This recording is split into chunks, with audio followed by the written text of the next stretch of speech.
नमस्कार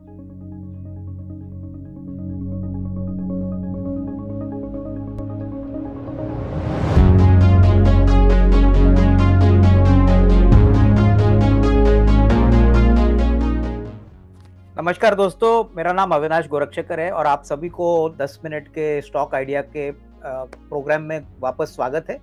दोस्तों, आज जो कंपनी हम आपको बताने वाले हैं वो बेसिकली एक कैश मैनेजमेंट सिस्टम कंपनी है जो बेसिकली बैंकों के साथ ईमेल ई ग्रोसर्स के साथ बहुत अच्छा काम करती है। और सबसे बड़ी बात, ये स्टॉक जो है ये बहुत ही अट्रैक्टिव है in terms of valuation, in terms of growth. और कंपनी का नाम है radiant cash management systems limited. अभी ये कंपनी करती क्या है, ये बेसिकली बैंकों के साथ जो रिटेलर्स होते हैं, छोटे दुकानदार होते हैं, उनकी कैश मैनेजमेंट का काम करती है। इनके पास करीबन 840 आर्मर्ड व्हीकल्स है, करीबन 62,000 इनका नेटवर्क है, जहाँ पे ये अपना फील्ड नेटवर्क फैला चुके हैं और करीबन 13,000 के ऊपर के पिन कोड्स में काम करते हैं। तो आपको एक अंदाजा होगा कि ये कितनी बड़ी कंपनी है पैन इंडिया। अगर पिछले साल की फाइनेंशियल्स की बात करें, before we get into the business, तो कम से कम 365 करोड़ पे इन्होंने करीबन 90 करोड़ का कामकाजी मुनाफा यानी ऑपरेटिंग कमाया था। पिछले साल 286 करोड़ था, तो ग्रोथ अच्छी थी। कामकाजी मुनाफे की बात करें तो ऑलमोस्ट 90 करोड़ का ऑपरेटिंग प्रॉफिट हो गया, जो पिछले साल 59 करोड़ था। और इस साल that is for FY23 company ने bottom line that is profit after tax करीबन 63 करोड़ का प्रॉफिट किया है, जो कि पिछले साल that is for FY22 32-33 crore था। तो बहुत ही बढ़िया ग्रोथ है। कंपनी ने अपने शेयर होल्डर्स को भी अच्छा डिविडेंड दिया है, 300% डिविडेंड दिया है। अगर फाइनेंशियल मैट्रिक्स की बात करें दोस्तों, तो करीबन 33% का ROC पे ये काम करती है, 27% का ROE है, free cash flow generating business है। तो हर पैमाने पे कंपनी अच्छी तरह से इन्होंने परफॉर्मेंस दिखा। अभी आगे का रोड मैप क्या है? अभी कैश मैनेजमेंट सिस्टम हमारी कंट्री में बहुत बड़ा है, क्योंकि कैश इन सर्कुलेशन जो है वो बढ़ते रहता है। और इकोनॉमी में दोस्तों भले ही अभी डिजिटल मोड्स ऑफ पेमेंट आए हैं, लेकिन फिर भी कैश का सर्कुलेशन होना बहुत जरूरी है। करीबन 17-18% हर साल कैश इन सर्कुलेशन बढ़ती है और इसका फायदा रेडिएंट कैश मैनेजमेंट सिस्टम्स को आता है।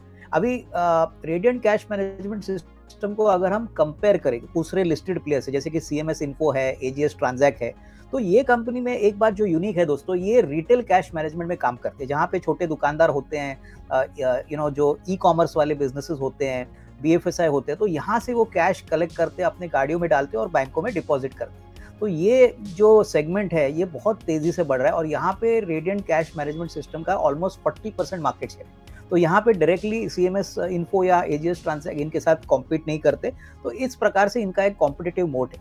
अभी ओवरऑल अगर हम कैश ऑन डिलीवरी, जो नॉर्मली हम लोग अमेजोन से या फ्लिपकार्ट से कुछ ऑर्डर करते हैं, तो कैश ऑन डिमांड डिलीवरी का जो कंसेप्ट है वो इंडिया में बहुत बड़ा है।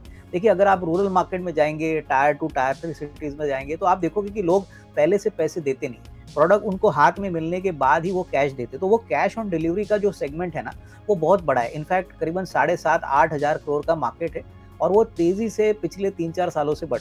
अगर हम सेगमेंटल ब्रेकअप की बात करें रेडिएंट की, कहाँ से बिजनेस इनको आता है, तो करीबन 30% BFSI से आता है, 15% ई-कॉमर्स से आता है और एक 10-12% लॉजिस्टिक्स से आता है।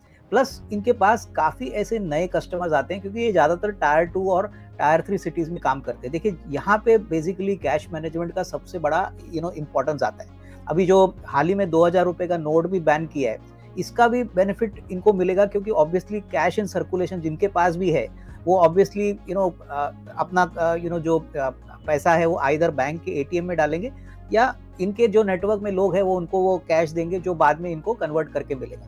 तो बेसिकली ये तो शॉर्ट टर्म ट्रिगर हो गया, लेकिन लॉन्गर टर्म में दोस्तों कैश ऑन डिलीवरी का जो सेगमेंट है वो कम से कम 15-20% ग्रो होने की अपेक्षा है। दूसरी बात, अभी कंट्री में करीबन 3 million retail 30 lakh retail points है, उसमें से मुश्किल से सिर्फ 15-20% ऑर्गेनाइज सेक्टर में है। तो आप यकीनन एज्यूम कर सकते हो कि आने वाले 2-3 सालों के लिए कितना बड़ा रनवे है, क्योंकि अगर सिर्फ 15% ऑर्गेनाइज सेक्टर में है तो उसका मतलब ऑलमोस्ट 80-85% मार्केट है वो अभी भी अनकवर्ड है। और मार्जिन इनको अच्छे मिलते हैं। इनका EBITDA मार्जिन में देख रहा था, पिछले 3-4 साल से जब से पब्लिक इशू हुआ है करीबन 27-28% का EBITDA मार्जिन है। प्लस सबसे बड़ी बात, ये कंपनी बिल्कुल कर्जा मुक्त है, इनका बिजनेस मॉडल भी एसेट लाइट है, तो इसीलिए ROC, रिटर्न ऑन इक्विटी, फिर उसके बाद ROIC, ये सारे नंबर्स बहुत अच्छे लग रहे हैं। अभी मार्केट को क्या लग रहा है कि ये स्टॉक में अर्निंग्स ग्रोथ कितनी आएगी?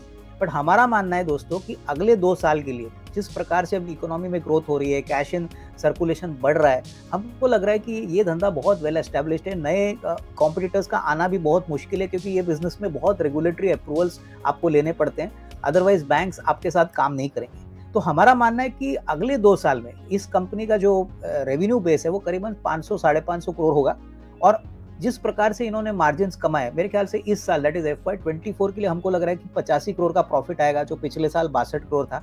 और उसके बाद दैट इज FY25 के लिए कम से कम 110 करोड़ का प्रॉफिट आएगा। अगर वैल्यूएशंस की बात करें दोस्तों, तो मुझे लग रहा है कि ये स्टॉक करीबन 11 के पी मल्टीपल पे FY24 पे ट्रेड कर रहा है, और अगर FY25 की बात करें तो मुश्किल से 8-9 की पी पे मिल रहा है। जो कंपनी 300% डिविडेंड देती है, जिसका ROC 27% है, रिटर्न ऑन इक्विटी करीबन 28% है, और सबसे बड़ी बात, जो company free cash flow generating company है, ऐसे कंपनी को हमको बिल्कुल अवॉइड नहीं करना चाहिए ऐसे बाजार में। तो मुझे लग रहा है कि करीबन अगर आपका 8 to 12 मंथ्स का नजरिया है, तो मुझे लग रहा है कि बहुत ही अच्छा रिस्क रिवॉर्ड अभी करंट प्राइस में मिल रहा है। करंट प्राइस 95 है, जो IPO के प्राइस के ही सिमिलर है। IPO से ये शेयर के टाइम के बाद ये शेयर 110 115 हुआ था, वापस थोड़ा करेक्ट हो गया 95 है। तो इसमें ज़रूर अभी वैल्यू बनती है, क्योंकि फंडामेंटल्स आपको जोर जोर से बता रहे हैं कि अभी अंडर वैल्यूएशन आपके फेवर में। मुझे लग रहा है कि अगले 8 से 12 महीने में अगर यहाँ पे हम निवेश करते हैं, तो मोटा मोटी करीबन 150 रुपये का एक टारगेट प्राइस कंफर्टेबली बैठ सकता है, जो परसेंटेज टर्म्स में करीबन 25-30% है। तो इस स्टॉक को ज़रूर अपने रडार पे रखिए, और मैं कहूँगा कि इसको अपने पोर्टफोलियो में भी ज़रूर इंक्लूड करिए। और ये जो निवेश हमने आपको बोला है, ये medium term point of view से ले लीजिए, शॉर्ट टर्म में नहीं, बट लॉन्गर टर्म में ज़रूर इस कंपनी में अच्छा पैसा बनेगा। सो दोस्तों, उम्मीद है आप सबको ये स्टॉक आज जो हमने प्रेजेंट किया पसंद आया होगा। हम चाहेंगे कि आपको ये वीडियो पसंद आया होगा तो लाइक और शेयर ज़रूर करिए। हम ऐसे और इंटरेस्टिंग आइडियाज़ आपको हर हफ्ते लेके आएंगे। तो इसी के साथ दोस्तों, धन्यवाद, थैंक यू।